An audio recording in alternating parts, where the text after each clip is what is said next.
저는 두 사람을 이끌고 거실에서 방으로 이동했습니다. 그날은 제가 처음으로 그런 격렬한 감정을 경험한 날이었고, 시간이 흐르는 줄도 몰랐습니다. 저녁까지 시간이 흘렀고, 저도 전혀 움직일 힘이 없어 그저 침대에 몸을 맡긴 채로 누워서 두 사람을 조용히 지켜보았습니다. 그 순간 마음속에는 복잡한 감정이 들었고 결국 더는 참을 수 없게 되어 다시 함께 시간을 보냈습니다. 안녕하세요. 저는 38세로 의류 사업을 하고 있으며 사업에 몰두하느라 비교적 늦게 결혼하게 되었습니다. 아내와는 회사에서 처음 만났습니다. 당시 아내는 저희 회사의 신입사원으로 입사했는데 그녀의 청순하고 아름다운 외모, 그리고 무엇보다도 열정 넘치는 업무 태도와 꼼꼼함에 깊은 인상을 받았습니다. 그녀는 키가 160밖에 안 되지만 다리가 길고 허리가 잘록했으며 글래머스러운 몸매는 회사 남직원들의 시선을 한 방에 이끌었습니다. 그녀는 이제 막 대학에서 나온 23살 학생답게 옷차림이 매우 단정하였습니다. 하지만 당시만 해도 저는 그녀를 그저 훌륭한 직원으로만 생각했죠. 예상치 못한 팬데믹이 찾아오고 회사는 위기에 빠졌습니다. 직원들은 모두 불안해했고 회사도 불확실한 미래를 앞두고 있었습니다. 그때 신입사원이었던 아내가 엄청난 책임감을 보여주며 회사의 위기를 극복하는 데 큰 역할을 했습니다. 저도 모르게 그녀의 그 모습에 끌리기 시작했고 시간이 지나면서 점차 그녀에게 마음이 생겼습니다. 문제는 제가 그녀보다 11살이 많다는 점이었습니다. 게다가 저는 회사의 사장이었고 그녀는 신입 직원이었기 때문에 고백이 쉽지 않았습니다. 특히나 그녀를 좋아하는 남자 직원들이나 대학 동기들이 많았다는 점도 부담으로 다가왔습니다. 어느 날 저와 아내 그리고 또 한 명의 남성 직원이 전시회를 방문하고 퇴근하던 중이었습니다. 그 남성 직원은 다른 방향으로 가야 했고 아내와 저는 같은 지역이라 제가 차로 그녀를 집에 데려다 주기로 했습니다. 차 안에서 우리는 이런저런 대화를 나누기 시작했습니다. 저는 요즘 정말 힘들지 않아요? 팬데믹 때문에 회사가 이렇게 어려운데도 효정 씨 덕분에 많이 버티고 있어요. 라고 물었습니다. 그녀는 저야 당연히 해야 할 일을 한 것뿐이에요. 그런데 사장님도 많이 힘드셨겠어요. 요즘은 잠도 못 주무신다고 들었어요. 라고 하더라고요. 그렇죠. 잠은 늘 부족하네요. 그래도 효정 씨가 있어서 큰 힘이 돼요. 고마워요. 저는 그녀에 대해 칭찬을 아끼지 않았습니다. 그 순간 저는 그녀와의 대화에서 더 깊은 감정을 느꼈습니다. 아내는 저를 바라보며 미소를 지었고 저도 모르게 마음이 더 강하게 움직였습니다. 차 안에서 그녀에게 더 가까이 다가가며 조심스레 말을 건넸습니다. 사실 효정 씨에게 할 말이 있어요. 이게 적절한 말인지 모르겠지만 요즘 효정 씨 생각이 자꾸 나더라고요. 그리고 사실 당신이 너무 좋아요. 그 순간 차 안에는 긴장감이 감돌았습니다. 저는 그녀의 대답을 기다리며 심장이 두근거렸습니다. 아내는 잠시 머뭇거리다가 말했습니다. 효정 씨도 저도 사실 사장님이 좋았어요. 처음엔 그냥 상사로만 생각했는데 같이 일하면서 점점 더 마음이 생겼어요. 라며 저를 바라보며 고백하더라고요. 그녀의 대답에 저는 순간 기쁨과 놀라움이 교차했습니다. 저는 정말요? 그럼 우리 오늘부터 사귀는 걸로? 아내는 네, 하지만 이건 비밀로 해야 할 것 같아요. 회사에서 알면 문제가 될 수 있으니까요. 우리는 서로의 마음을 확인하고 그렇게 비밀 연애를 시작하게 되었습니다.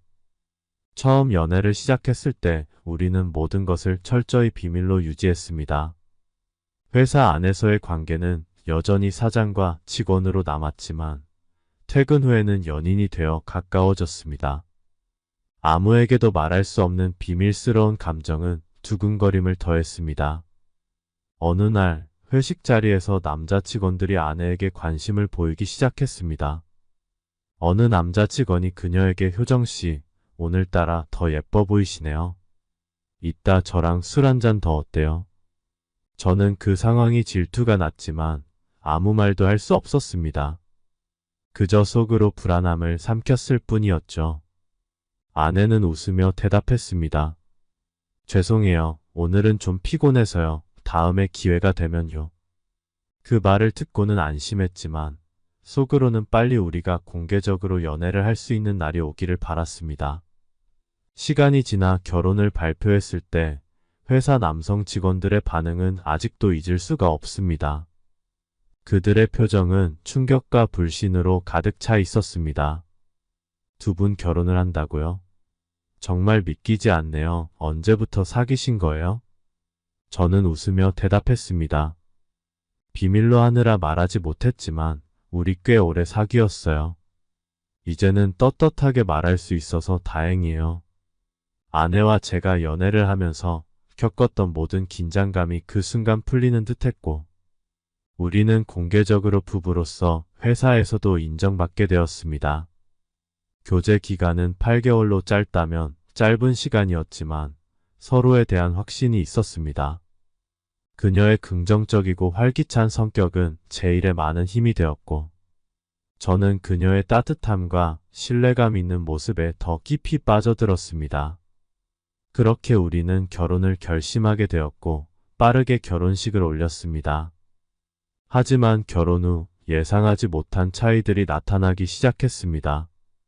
아내와 저는 나이 차이가 11살이나 났기 때문에 생활 습관부터 일상적인 가치관까지 많은 부분에서 서로 다른 생각을 하고 있었습니다.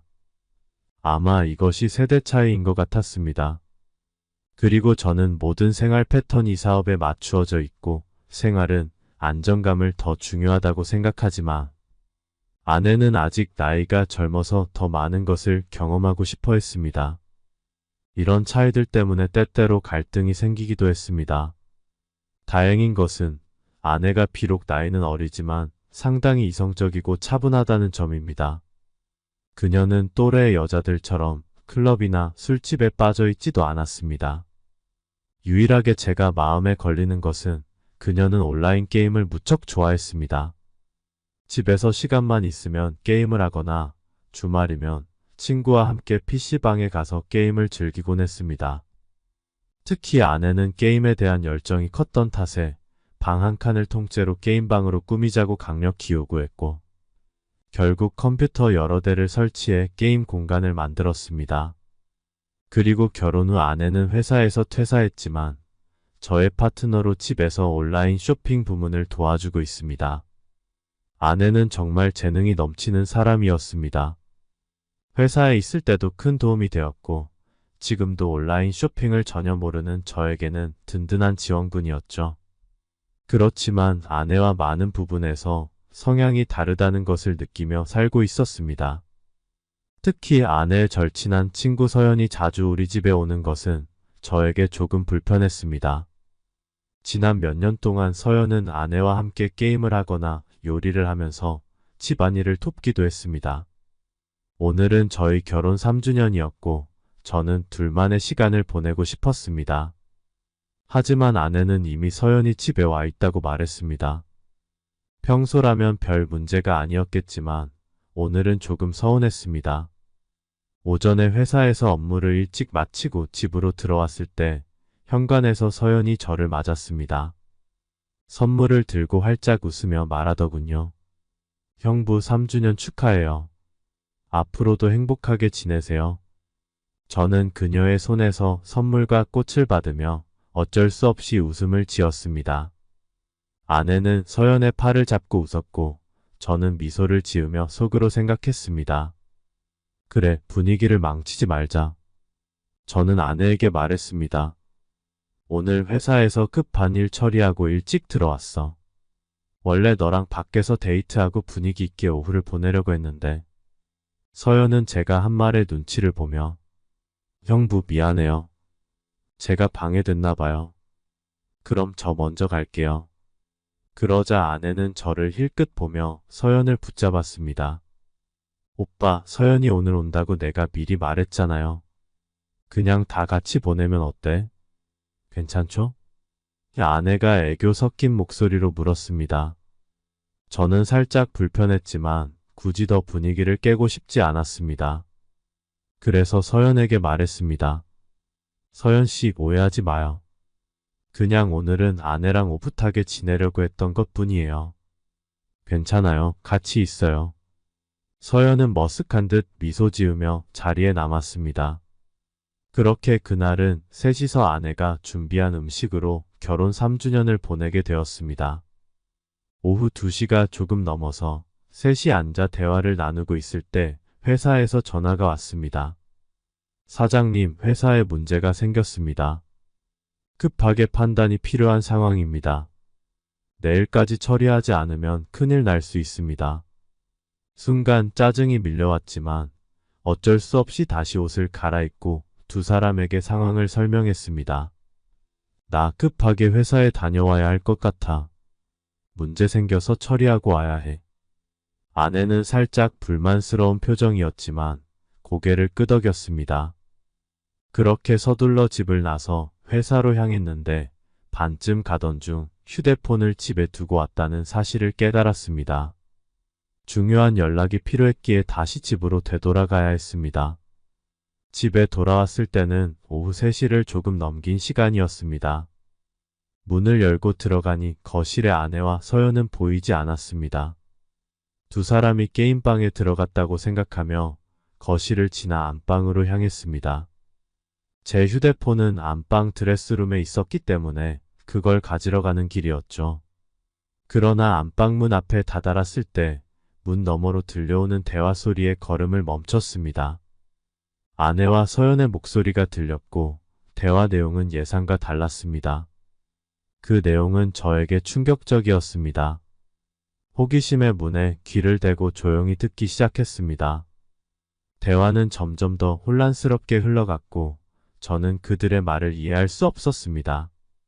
결국 저는 살짝 문을 열어보았고 그 순간 아내와 서연이 침대에 함께 있는 모습을 목격했습니다. 두 사람은 옷을 입지 않은 상태였습니다. 순간 머릿속이 하얗게 변했고 모든 것이 혼란스러워졌습니다. 3년간의 결혼 생활이 머릿속을 스쳐 지나갔고 서연이 자주 집에 드나들었던 이유도 이제야 이해가 되었습니다. 그들은 단순한 친구가 아니었습니다. 화가 치밀어 올랐지만 저는 그 자리에 서서 얼어붙었습니다. 문을 확 열어 두 사람과 맞서고 싶었지만 그 충동을 억누르고 조용히 문을 닫았습니다. 현관에 도착한 저는 큰 소리로 아내를 불렀습니다. 여보 어디 있어? 잠시 나와줄래? 안방에서 들려오는 아내의 목소리는 당황한 기색이 가득했습니다. 여보 왜 다시 왔어요? 잠시만 나 씻으려고 옷을 벗고 있었어요. 저는 침착하게 대답했습니다. 아, 휴대폰을 두고 나와서 다시 가지러 왔어. 아내는 긴장한 듯한 목소리로 알겠어요. 그럼 거기서 기다려요. 내가 가져다 줄게요. 라고 말했습니다. 잠시 후 아내는 샤워가운을 두른 채 휴대폰을 들고 나왔습니다. 저는 묘한 감정이 들며 아내를 쳐다보며 물었습니다. 여보, 이 시간에 웬 샤워야? 아내는 아무 일 없다는 듯이 저를 바라보며 답했습니다. 아까 요리하다가 기름이 튀어서 찝찝해서 씻으려고 했죠. 저는 아내의 말을 속으로 비웃으며 아무렇지도 않은 척했습니다. 알았어. 나 얼른 회사에 가봐야 해. 나중에 얘기하자. 저는 서둘러 집을 나섰습니다. 하지만 오늘 일은 결코 쉽게 넘어갈 수 없는 일이었습니다. 저녁에 아내와 진지하게 대화를 나눠야겠다고 다짐하며 회사를 향했습니다. 회사에서 문제를 해결하고 나서도 머릿속을 떠나지 않는 생각에 결국 집으로 일찍 돌아갔습니다. 집에 도착했을 때 아내와 서연은 함께 식재료를 사러 가고 있었습니다. 그들의 평범한 모습이 더 이상 평범하지 않게 느껴졌습니다. 그날 밤 집은 결혼 3주년을 기념하는 분위기로 완벽하게 꾸며져 있었습니다. 아내와 서연은 부엌에서 음식을 준비하며 활발하게 대화를 나누고 있었고 식탁 위에는 아내가 만든 다양한 요리들로 가득 찼습니다. 촛불을 켜고 불을 끄니 로맨틱한 분위기가 한껏 무르익었습니다. 하지만 저는 여전히 낮에 목격한 광경이 머릿속을 떠나지 않았습니다. 아내와 서연이 친구 이상이었다는 사실은 저에게 너무나도 큰 충격이었습니다. 식사가 시작되기 전 서연이 웃으며 농담을 던졌습니다. 기념일이지만 둘이 애정 표현하는 건 참아줘요. 그래도 제가 있잖아요. 저는 무언가 대답하려고 했지만 입에서 말이 잘 나오지 않아 그저 웃고 넘겼습니다. 마음속은 불편했지만 굳이 서연과 불필요한 대화를 이어가고 싶지 않았습니다. 촛불을 켜둔 저녁 식사는 저녁 8시부터 시작해 9시 반까지 이어졌습니다. 우리는 와인 3병, 양주 1병, 그리고 맥주까지 마셨습니다. 원래는 술을 많이 마시지 않고 아내와 진지한 대화를 나누고 싶었지만 아내의 권유로 술을 계속 마시다 보니 취해버렸습니다. 술 기운이 돌면서 저는 몸이 무거워지고 어떻게 방으로 돌아왔는지도 기억이 가물가물해졌습니다. 어렴풋이 느껴지는 것은 누군가 제 옆에 누워있다는 것이었습니다. 눈을 뜰 수 없었지만 몸이 무거운 상태에서 자연스럽게 그 사람이 아내라고 생각했습니다. 무심코 손을 뻗어 그녀를 안았고 그녀는 금세 반응을 보이며 제게 몸을 기울였습니다. 입맞춤이 이어졌고 그녀의 적극적인 공세에 우리는 뜨거운 시간을 보냈습니다. 하지만 어느 순간 깨달았습니다. 이 감각은 아내와는 달랐습니다. 결혼 3년 동안 아내의 몸에 대해 너무 잘 알고 있었기에 제 품에 안겨있는 사람이 아내가 아니라는 사실을 알아차렸습니다. 놀라서 침대에서 벌떡 일어나 보니 그곳에 있는 사람은 서연이었습니다. 서연 씨? 저는 충격과 함께 그녀의 이름을 불렀습니다. 그러자 서연은 느긋하게 저를 바라보며 차분하게 말했습니다. 왜 그래요? 형부, 제가 그렇게 무섭나요? 저는 갑작스러운 상황에 당황했고 서연이 저를 부드럽게 밀어내며 농담 섞인 말로 상황을 가볍게 넘기려는 태도에 더욱 혼란스러워졌습니다. 미안해, 내가 술을 너무 많이 마셨어. 실수했어. 저는 결국 머릿속이 복잡한 상태로 서연에게 사과했습니다. 그 순간 제 자신이 너무나도 한심하게 느껴졌습니다. 서연은 웃으며 대수롭지 않게 말했습니다. 괜찮아요. 저도 술을 많이 마셔서. 저는 깊게 숨을 들이쉬며 무슨 말을 해야 할지 몰랐습니다. 제 마음은 복잡했습니다. 아내와 서연 사이에서 본 낮의 광경이 떠오르며 더욱 혼란스러워졌습니다. 서연은 더 이상 신경 쓰지 않는 듯 평온하게 이불을 덮고 다시 자려고 했습니다. 그만 서 있지 말고 가서 아내 찾아봐요. 저는 잘 테니까요. 그녀는 태연하게 말했습니다. 저는 얼떨결에 서연의 방을 나와 아내를 찾아 나섰습니다. 거실로 나와 앉아 있었지만 여전히 머릿속은 복잡했습니다. 그저 한숨만 내쉬며 무슨 말을 해야 할지 몰랐습니다. 얼마 지나지 않아 아내가 거실로 나왔습니다. 그녀는 제 옆으로 다가와 갑자기 제 목을 감싸 안았습니다. 그 순간 저는 깜짝 놀랐습니다. 아내의 큰 눈망울이 저를 바라보며 환하게 웃고 있었습니다. 어때요? 기분 좋아요? 아내는 농담처럼 물었고 저는 당황한 나머지 얼버무리며 대답했습니다. 뭐가 좋아? 그러자 아내는 아무렇지 않게 서연 이야기를 꺼냈습니다. 서연이 부드럽지 않아요? 그 말을 듣는 순간 저는 온몸이 얼어붙었습니다. 머릿속에서 수많은 생각이 교차했지만 아무 말도 할 수 없었습니다. 어떻게 대처해야 할지 몰랐습니다. 여보, 나 정말 술에 취해서 무슨 일이 일어났는지 잘 몰라. 저는 다급하게 변명하듯 말했습니다. 그러자 아내는 천천히 제 손을 잡고 안방으로 들어가 침대에 눕히며 웃음을 지었습니다. 왜 이렇게 놀래요? 당신한테 화난 것도 아닌데요. 아내의 태도는 너무나도 평온했습니다. 그 모습이 저를 더 혼란스럽게 만들었습니다. 그녀는 오히려 이 상황을 재미있게 받아들이는 듯 했습니다. 저는 무거운 마음으로 침대에 누웠지만 머릿속은 온통 뒤엉켰습니다. 아내와 서연, 그리고 오늘 일어난 일들이 계속해서 떠올랐습니다. 당장 어떻게 해야 할지 알 수 없었습니다. 그날 밤은 그렇게 지나갔지만 제 마음은 여전히 혼란스러웠습니다. 앞으로 아내와 서연의 관계, 그리고 우리 결혼 생활에 어떤 변화가 올지 고민이 깊어졌습니다.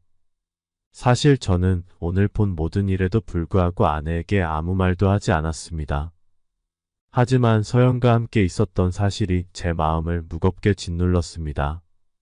아내는 저를 보며 미소를 띠고 말했습니다. 서연도 당신을 많이 좋아하는 것 같아요. 그 말은 마치 날카로운 칼로 제 가슴을 찌르는 것 같았습니다. 저는 깊게 숨을 들이쉬며 마음을 진정시키려 했고 한참을 망설이다가 마침내 입을 열었습니다. 일단 그 얘기는 나중에 하자. 먼저 다른 질문이 있어. 아내는 고개를 끄덕이며 뭔데요? 물어봐요. 라고 대답했습니다. 저는 어렵게 말문을 열었습니다. 오늘 내가 집에 왔을 때 내가 서연이랑 같이 있는 걸 봤어. 너희 둘이 그런 관계인 거야? 아내는 별다른 당황도 없이 맞아요. 라고 대답했습니다. 그 순간 저는 오히려 더 당황스러웠습니다. 그리고 아내는 덤덤하게 말을 이어갔습니다. 사실 저는 여자를 좋아해요. 그녀의 솔직한 고백에 잠시 말문이 막혔습니다. 혼란스러움 속에서 저는 결국 묻고야 말았습니다. 그럼 왜 나랑 결혼한 거야? 아내는 잠시 고민하더니 말했습니다. 당신과 있을 때 저는 안정감을 느꼈어요. 처음으로 남자에게 호감이 생긴 건 당신 덕분이었어요. 그래서 당신과 연애하고 싶었고 결국 결혼까지 하게 된 거죠. 그 이유는 너무나도 명료했습니다. 마치 제가 적절한 시기에 그녀에게 다가간 것처럼 느껴졌습니다. 사실 아내와 서연은 중학교 때부터 대학까지 함께한 오랜 친구였습니다. 저는 혼란 속에서 다시 물었습니다. 그럼 그동안 서연이랑 나 몰래 계속 이런 관계를 유지한 거야? 아내는 잠시 생각하더니 제 얼굴을 손으로 감싸며 부드럽게 말했습니다. 당신 그게 그렇게 중요한가요? 제가 여자를 좋아한다고 해도 나는 여전히 당신을 사랑해요. 다른 남자와는 엮인 적도 없고요. 그리고 서연도 이제 당신의 여자가 되었으니 오히려 더 행복한 거 아닌가요? 그녀의 말이 무슨 논리인지 이해하기 어려웠지만 순간 적절한 반박이 떠오르지 않았습니다.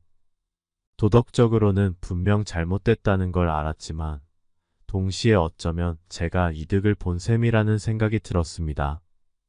아내와 서연 두 사람과 관계를 가졌으니 말입니다.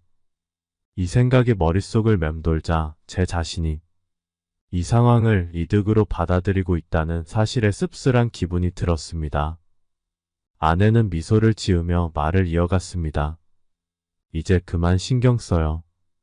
제가 다른 남자에게는 전혀 관심이 없고 앞으로도 그런 일은 없을 테니까요. 오히려 지금 이 상황이 당신이 원하는 결과 아닌가요? 서연이와도 편하게 지낼 수 있게 되었으니 질투할 필요도 없잖아요. 그리고 원한다면 더 많은 기회도 있을 수 있어요. 그녀의 말에 저는 더 이상 무슨 말을 해야 할지 몰랐습니다. 혼란과 충격 속에서 그녀가 제 옆에 누워 저를 꼭 안았습니다. 그녀는 자신의 비밀을 털어놓으며 마음이 가벼워진 듯 보였고 저는 그런 아내를 그저 바라볼 뿐이었습니다. 그날 밤 저는 오늘의 일들을 생각하며 도저히 잠을 이룰 수 없었습니다. 많은 남성들이 이런 상황을 로망으로 여긴다고 하지만 막상 본인이 직접 겪게 되면 감정이 복잡할 수밖에 없습니다. 아내가 여자를 좋아한다는 사실, 그리고 그녀가 저와 결혼한 것이 정말 사랑 때문인지 아니면 단순히 저의 재정적 안정성을 보고 선택한 것인지조차 판단하기 어려웠습니다. 이런저런 생각들이 얽히며 겨우 잠에 들었습니다. 다음날 아침 8시 반쯤 아내와 서연은 저를 위해 아침을 준비했습니다. 아내가 저를 깨우고 셋이 함께 식탁에 앉았지만 묘한 분위기가 감돌았습니다. 누구도 말을 꺼내지 않았고 공기 중에 떠도는 어색함은 점점 더 무거워졌습니다. 서연이 침묵을 먼저 깼습니다. 저 먼저 출근할게요. 서연은 짧게 인사하며 자리를 떴습니다.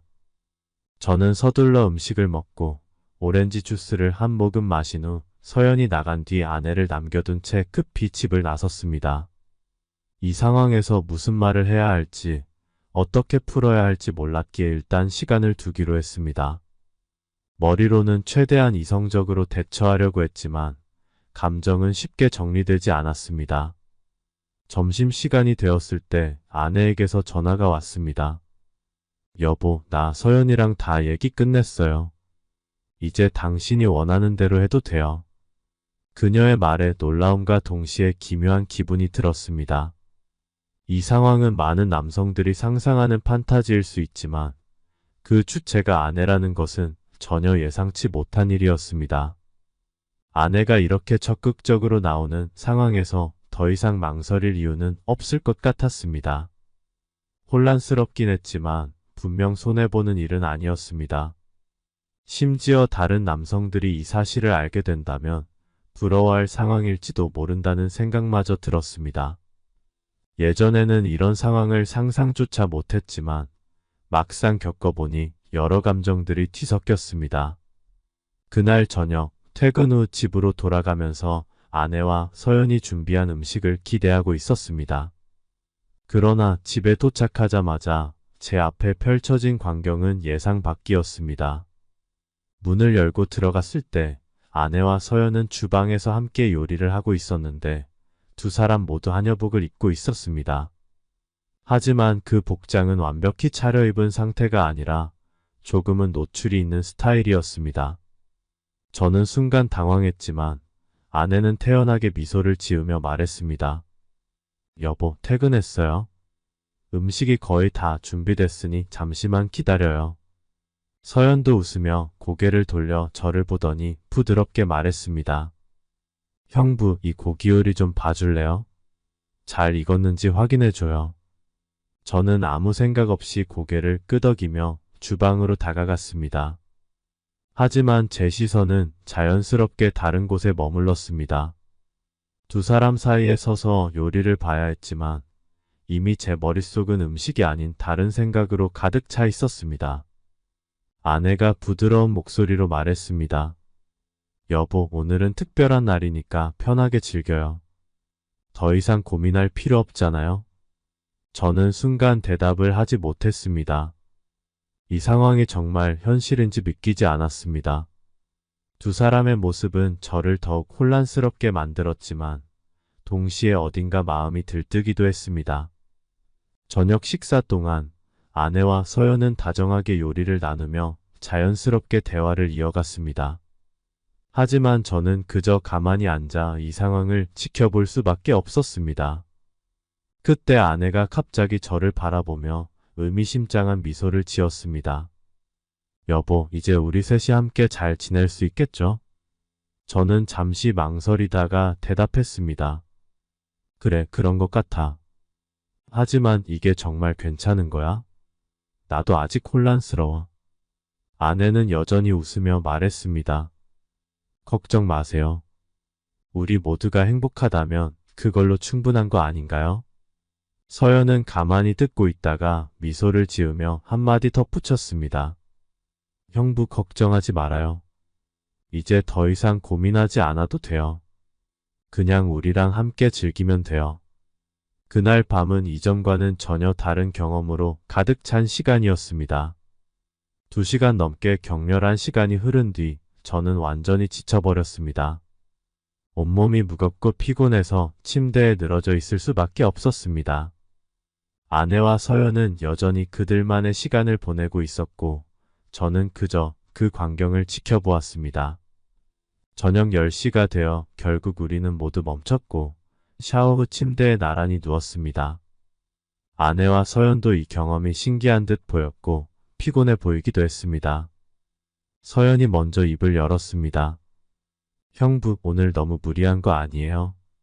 진짜 힘들었을 것 같아요. 아내도 옆에서 맞장구를 치며 말했습니다. 그러게요. 여보, 우리 앞으로 시간 많으니까 무리하지 말아요. 저는 몸이 피곤해 죽을 지경이었지만 애써 웃으며 농담으로 대답했습니다. 괜찮아. 오늘 처음인데 너무 좋았어. 힘 좀 써야지. 안 그럼 너희 둘이 날 버리고 가면 어떡해? 두 사람은 제 농담에 웃음을 터뜨렸고 저는 센 척하며 그들의 반응을 즐겼습니다. 다음 날 아침 저는 온몸이 쑤셔서 침대에서 일어나기조차 힘들었습니다. 머리가 어지럽고 몸이 무겁게 느껴졌습니다. 전화가 울렸지만 너무 지쳐서 전화 받는 것조차 귀찮았습니다. 그때 서연이 몸을 일으켜 전화기를 건네며 미소를 지었습니다. 형부, 행복에 빠져도 일은 잊지 마세요.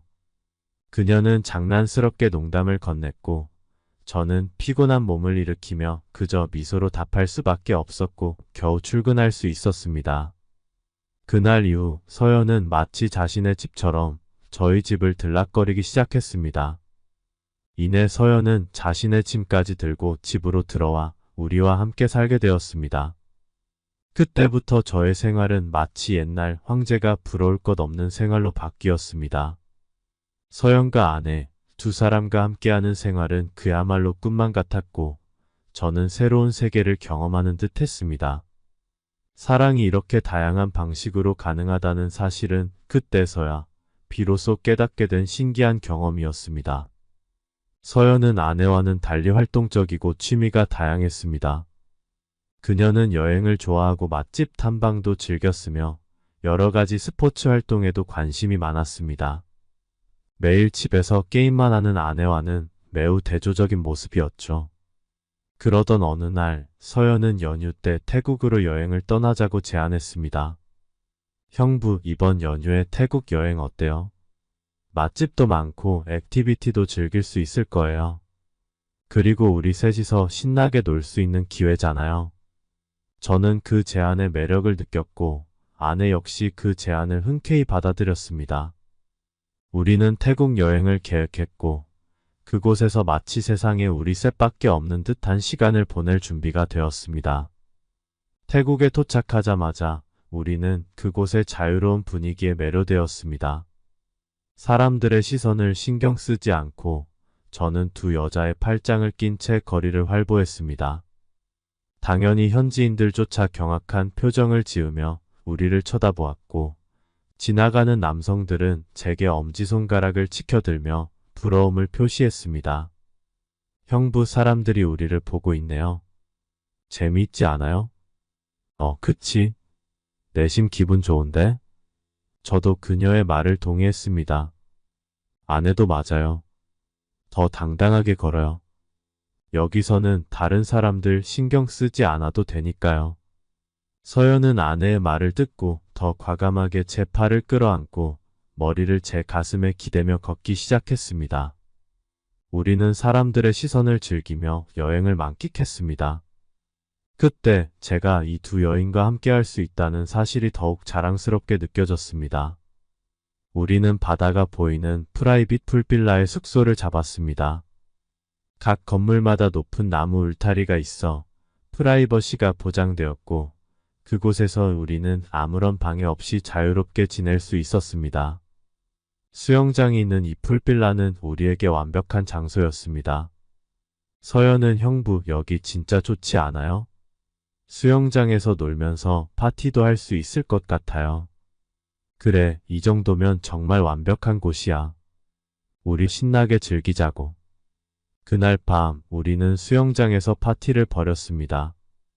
물속에서 서로의 손을 잡고 장난치며 웃고 떠들었고 와인과 칵테일을 나눠 마시며 밤이 깊도록 광란의 파티는 계속되었습니다. 아내도 여보, 우리 이렇게 여유롭게 놀 수 있는 시간이 얼마나 있을까요? 오늘 정말 행복해요. 라고 저에게 말했습니다. 서연도 맞아요, 형부. 이 순간을 즐겨요. 이런 날이 자주 오는 건 아니니까요. 그들은 제 옆에서 미소를 지었고 그 미소가 마치 이 순간이 영원하기를 바라는 듯 했습니다. 저는 그들의 말을 들으며 다시 한번 이 꿈 같은 현실을 실감했습니다. 세상에서 가장 자유로운 시간이었고, 우리는 그곳에서 완전한 자유를 만끽했습니다. 그렇게 우리는 태국에서의 특별한 여행을 마치고 서로에 대한 애정과 신뢰를 더욱 깊게 쌓으며 돌아왔습니다. 아내와 서연과 함께 시간을 보내는 생활은 마치 꿈만 같은 날들이었습니다. 이처럼 만족스러운 일상이 이어지자 저는 더 이상 바랄 것이 없다는 생각까지 들었습니다. 태국에서의 여행을 마치고 우리 셋의 관계는 그 어느 때보다 단단해져 있었습니다. 며칠 후 예상치 못했던 소식이 우리에게 다가왔습니다. 바로 아내의 임신 소식이었습니다. 이 소식은 우리의 관계를 새로운 국면으로 이끌어갔고 저에게는 너무나도 큰 기쁨이자 감동의 순간이었습니다. 사실 결혼한 지 3년 동안 아내와 저는 임신이 되지 않아 여러 차례 병원을 방문한 적이 있었습니다. 그때 저는 저의 정자 활력이 조금 떨어져 있다는 진단을 받았고 임신이 조금 어려울 수도 있다는 이야기를 들었습니다. 그러나 의사는 큰 문제가 아니며 건강관리와 꾸준한 노력으로 임신이 가능하다고 했습니다. 그 말에 저는 다시 희망을 품고 1년 전부터 철저히 몸 관리를 시작했습니다. 저는 매일 규칙적으로 운동을 하며 체력을 길렀고 담배와 과도한 음주를 끊었습니다. 식단 또한 완전히 바꾸어 과일, 채소, 견과류, 생선 등 건강한 음식으로만 채웠습니다. 매일 아내와 함께 미래의 아이를 꿈꾸며 꾸준히 노력했습니다. 그러나 3년이라는 시간이 흘렀음에도 결과가 보이지 않자 저는 점점 포기할 생각까지 했습니다. 아무리 노력해도 아기가 생기지 않네. 우리 그냥 이렇게 지내는 것도 나쁘지 않겠지? 아내는 그때마다 저를 다독이며 말했습니다. 여보, 포기하지 말아요. 분명 우리도 좋은 소식이 있을 거예요. 건강관리 잘하고 있잖아요. 그 말이 저에게 큰 힘이 되었지만 마음 한구석에는 여전히 불안한 감이 있었습니다. 그날은 평범한 날이었습니다. 아내는 아침부터 무언가 생각에 잠겨 있었고 서연과 저는 그런 아내의 모습을 눈치챘지만 대수롭지 않게 여겼습니다. 하지만 아내가 갑자기 저를 부르며 작은 상자 하나를 내밀었을 때 저는 무슨 일인지 몰랐습니다. 여보, 이거 좀 봐요. 저는 상자를 열어보았고 그 안에는 두 줄이 그어진 임신 테스트기가 있었습니다. 순간 저는 숨이 멎는 듯한 기분이 들었고 몇 초 동안 그 자리에서 움직일 수가 없었습니다. 이게 정말이야? 임신한 거야? 아내는 눈물을 글썽이며 고개를 끄덕였습니다. 네, 여보. 우리 아기가 생겼어요. 그 순간 저는 너무 감격스러워서 눈물이 날 뻔했습니다. 3년간의 노력과 좌절, 그리고 포기하려던 마음까지 모두 떠올랐습니다. 이 모든 것이 보상받는 순간이었습니다. 저는 아내를 힘껏 끌어안았습니다. 정말 믿기지 않아. 우리가 아기를 갖다니. 포기하지 않길 잘했어. 아내는 깜짝 놀라서 저를 밀치며 여보, 조심해요. 이제 뱃속에 아이가 있어서 과격한 행동은 피해야 돼요 라고 말했습니다. 저도 그제서야 방금 행동이 위험하다는 걸 깨닫고 그녀에게 미안해, 너무 흥분돼서 큰일 날 뻔했네. 이제 더욱 조심해야겠어 라고 말했습니다. 그 옆에서 서연은 이 감동적인 순간을 지켜보며 미소를 지었습니다. 서연도 그동안 우리와 함께하며 저의 좌절과 기대를 모두 지켜본 사람 중 하나였습니다. 서연은 다가와 우리를 축하했습니다. 정말 축하해요. 이제 우리에게 새 식구가 생기는 거네요. 형부 정말 노력 많이 했잖아요. 저는 서연에게도 고마운 마음을 전했습니다. 그동안 서연은 아내와 저 사이에서 언제나 긍정적인 에너지를 불어넣어 주었고 힘든 시기에 우리를 지탱해주는 중요한 존재였습니다. 우리는 그날 저녁 셋이서 임신을 축하하는 초촐한 파티를 열었습니다. 와인 대신 무알코올 음료를 마시며 아기의 탄생을 기다리는 설렘과 기쁨을 나누었습니다. 아내는 몸을 챙기기 시작했고, 저는 앞으로 더 열심히 건강을 유지하며 좋은 아빠가 될 준비를 했습니다. 아내가 임신한 이후로 저는 그녀의 몸을 생각해 안방에서 나와 따로 자게 되었습니다. 아내는 안방에서 혼자 지내고 저는 다른 방에서 서연과 함께 밤을 보냈습니다. 아내가 임신으로 인해 아내로서의 역할을 다하지 못할 때 서연은 자연스럽게 그 자리를 대신하며 저와 함께 외로운 밤을 채워주었습니다. 저는 그 상황에 만족했고 이런 생활이 계속되면 좋겠다고 생각했습니다. 아내의 배는 점점 불러왔고 저는 회사와 가정에 충실하며 지내고 있었습니다. 아내가 임신 6개월에 접어들 무렵 어느 날 퇴근하고 집에 돌아오니 서연은 보이지 않았고 아내 혼자 거실에서 울고 있었습니다. 저는 깜짝 놀라 다가가 그녀를 안으며 물었습니다. 여보, 왜 울고 있어? 무슨 일이야? 서연이는 어디 갔어? 아내는 눈물을 흘리며 힘겹게 대답했습니다. 서연이가 우리 집을 떠난대. 이제 우리와 같이 지낼 수 없다고 했어. 그 말을 들은 저는 충격에 빠졌습니다. 믿을 수 없다는 듯 다시 물었습니다. 뭐라고? 서연이 왜 갑자기 떠난다는 거야? 무슨 일이 있었어? 저는 그저 아내와 서연이 다툰 줄로만 알았습니다. 그러나 아내는 조용히 고개를 저으며 울음을 삼켰습니다. 서연이가 말했어. 우리 이제 새 가족이 되니까 본인이 떠날 때가 됐다고. 우리가 행복했고 즐겁게 지냈지만 사람들이 우리 관계를 알게 되면 문제가 될 수도 있고 나중에 아이에게도 좋지 않을 거라고 했어. 아내는 더 이상 말을 이어가지 못하고 다시 울기 시작했습니다. 저는 아내를 부드럽게 안아주며 그녀를 위로했습니다. 그러나 제 머릿속에서는 이미 서연의 말이 깊게 자리 잡고 있었습니다. 서연의 걱정은 사실 저도 우려했던 부분이었습니다. 요즘 같은 시대에 우리 관계를 사회가 쉽게 받아들일 리 없었습니다. 아이가 태어나고 자라면서 우리의 관계를 알게 된다면 그것이 아이에게 어떤 영향을 미칠지 저 역시 두려웠습니다. 아내의 말처럼 서연이 우리 집을 떠난다는 소식은 저에게 큰 충격이었습니다. 그동안 우리 셋이 함께 쌓아온 시간들이 너무나도 소중했기 때문에 서연의 결정을 쉽게 받아들일 수 없었습니다. 저는 서연과 마지막으로 깊은 대화를 나누기 위해 그녀를 만나기로 했습니다. 마음속으로는 그녀를 잡고 싶었지만 동시에 그녀의 결정을 존중해야 한다는 생각이 들었습니다. 서연을 만나게 된 그날 우리는 조용한 카페에서 마주 앉았습니다. 서연은 평소와 다르게 차분한 표정으로 저를 바라보고 있었습니다. 대화를 시작하기가 쉽지 않았지만 제가 먼저 입을 열었습니다. 서연아, 정말 떠날 생각이야? 우리 셋 함께 잘 지내지 않았나? 내가 떠난다는 게 믿기지 않아. 서연은 저를 가만히 바라보다가 천천히 대답했습니다. 형부, 죄송해요. 저도 형부와 효정이와 함께 지내는 동안 많은 걸 배웠고 즐거운 시간도 많았어요.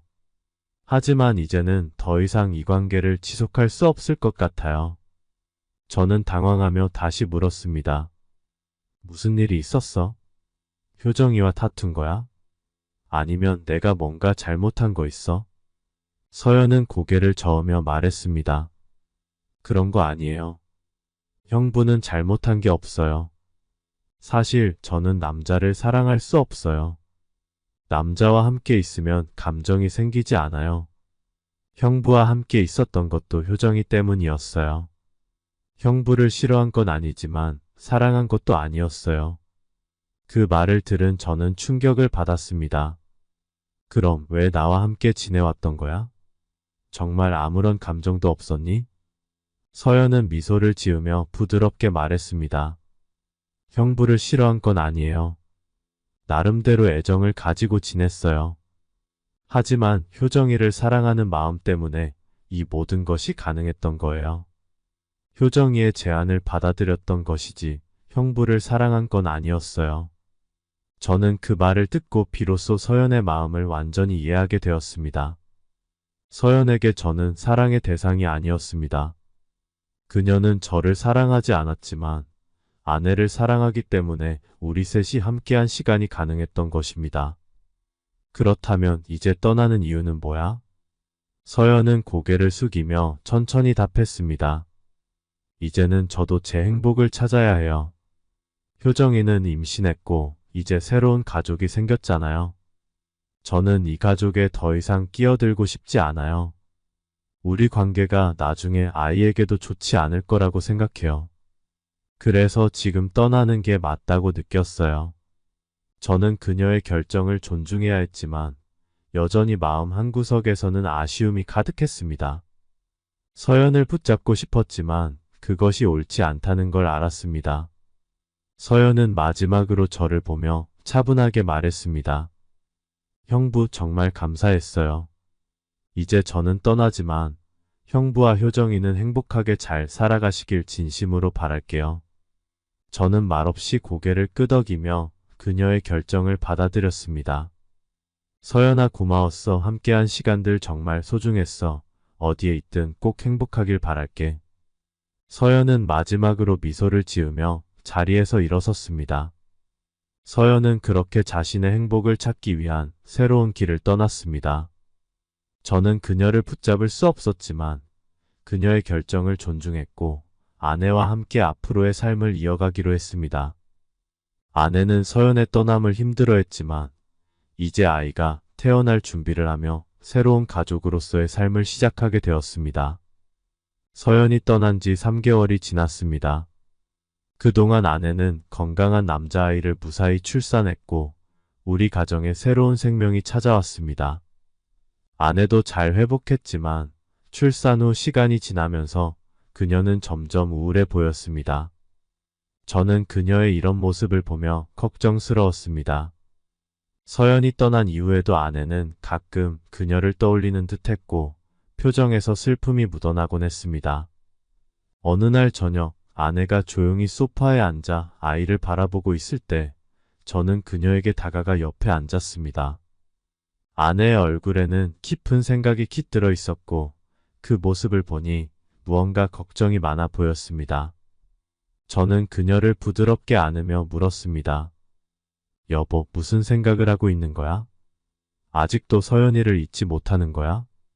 아내는 잠시 망설이다가 저를 바라보았습니다. 눈에는 복잡한 감정이 서려 있었고 그녀는 천천히 입을 열었습니다.